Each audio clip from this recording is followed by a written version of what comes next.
来看一关数监测资料是显示讲，全台湾对4月中开始，中亚病毒开始施行。台北市伫5月中到高峰哦，也毋过疫情阁继续伫滚价。台北市政府今仔宣布讲，因为中亚病毒疫苗绩效较悬，毋是公费的疫苗，所以按算要先来补助6岁儿童。台北市有800外囡仔会当先免费来做。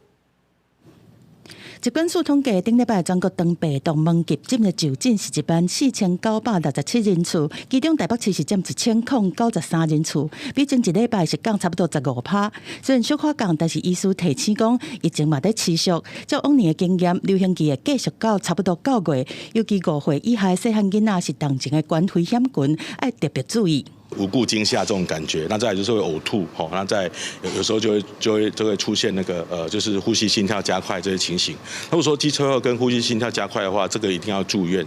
住在有加护病房的医院，那这个可能要随时要看看有没有重症的状况跑出来。对2岁到6岁的细汉囡仔，目前市面上有2间业者是推出长病毒的疫苗，那完整注2剂需要8000块以上。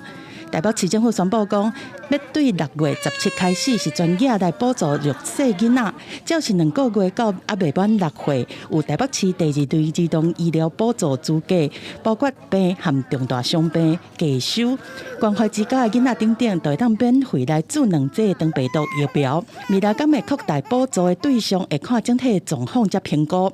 台湾有3例克沙奇的重症，但不是说长病毒其实已经不会重症，但是我们还是先投注在资源，在这个比较特定的族群上面，然后希望优先来照顾相对弱势的孩童。这个打的效果不错等等的因素，我们会再考量，也许适当的有机会的话，我们可以再慢慢放宽这样子的一个范围。卫生局嘛提醒讲，长病毒的性别真多元，就算是注长病毒这一型的疫苗了后，嘛是有可能会为着其他性别的长病毒，嘛是需要做好接用湿润的洗手，杜绝病毒。